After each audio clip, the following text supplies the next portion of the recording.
Habaib datang ke Indonesia bukan untuk melas. Kami nggak diajarkan minta-minta, saudara. Jangan khawatir. Habaib datang ke Indonesia bukan untuk meraup daripada harta, enggak. Kami tidak mencari jabatan, enggak. Kenapa? Itu bukan didikan dari keluarga kami. Didikan keluarga kami, lihat bagaimana Al Habib Salim bin Ahmad bin Jindan, saya punya kakek, keluar masuk penjara. Kenapa bisa keluar masuk penjara? Membakar semangat perjuangan masyarakat Indonesia untuk merebut kemerdekaan, saudara.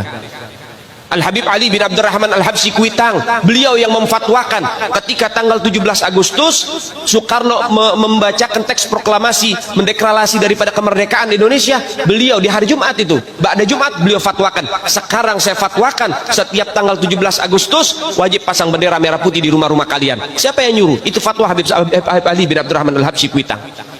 Bendera merah putih, siapa yang memberikan instruksi kepada Bung Karno untuk membuat bendera merah putih sebagai bendera Indonesia? Itu adalah fatwa Al-Habib Idrus bin Salim Al-Jufri Palu Al-Khairat. Lambang negara Garuda, siapa yang buat? Al-Habib Asy-Syarif Hamid Al-Gadri dari Pontianak, keluarga baginda Nabi Muhammad. Lagu 17 Agustus Pramuka, lagu syukur, siapa yang buat? Al-Habib Husin Al-Mutahhar dari Semarang, dzurriyyat baginda Nabi Muhammad. Jadi Anda jangan berpikir, ini habaib di Indonesia jasanya apa? Banyak, itu yang baru kecatat. Itu yang baru ketahuan. Masih banyak lagi daripada keluarga Nabi Muhammad yang tidak mau masuk buku karena perjuangannya ikhlas karena Allah dan Rasul. Banyak, saudara. Siapa Imam Bonjol? Semua pasti bilang pahlawan, betul apa enggak? Imam Bonjol pahlawan Indonesia bukan? Pahlawan nasional bukan? Sekarang siapa namanya Imam Bonjol? Al-Habib Muhammad Syahabuddin, beliau habaib dari kalangan bin Syahab.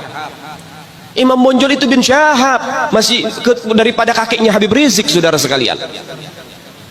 Itu keluarga daripada Nabiuna Muhammad, keturunan Sayyiduna Muhammad. Banyak lagi dari kalangan para dzurriyyat Nabiuna Muhammad sallallahu alaihi wasallam yang jasanya besar di Indonesia, tapi kita nggak ada yang tahu. Kenapa? Karena itu kami nggak cari popularitas. Kami nggak cari madah pujian, kami nggak cari tempat kedudukan, yang kami cari ridho Allah dan Rasulnya. Sehingga hal ini perlu diungkap, saudara sekalian. Bagaimana keluarga Nabi Muhammad jasanya besar, dan umat ini harus dihubungkan kembali dan dieratkan kembali kepada keluarga baginda Nabi Muhammad.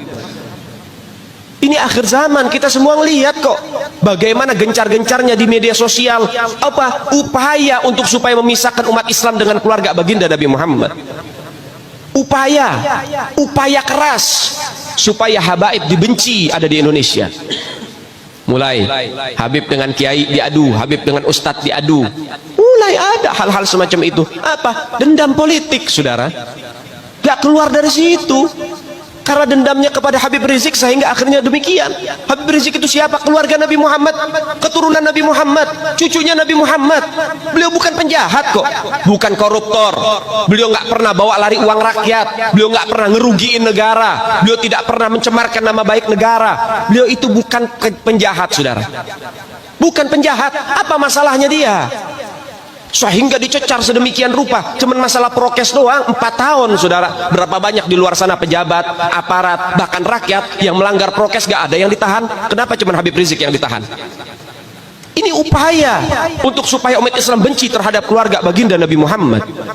Hati-hati, saudara sekalian. Nabi bilang, man mata ala bugdi ahlul bait mata yahudian atau nasranian. Siapa orang yang mati membawa benci kepada keluarga baginda Nabi Muhammad, dipastikan mati dalam keadaan Yahudi ataupun Nasrani, atau dalam bahasa daripada sederhananya mati dalam keadaan murtad. Sahabat tanya, wa in sama wa shalla ya Rasulullah, walaupun orang itu puasa, walaupun orang itu sholat, apa tetap hitung mati murtad? Apa kata Nabi? Wa in sama wa shalla, walaupun orang itu puasa, walaupun orang itu sholat, kalau dia mati bawa benci kepada keluarga Nabi Muhammad, dipastikan mati dalam keadaan murtad.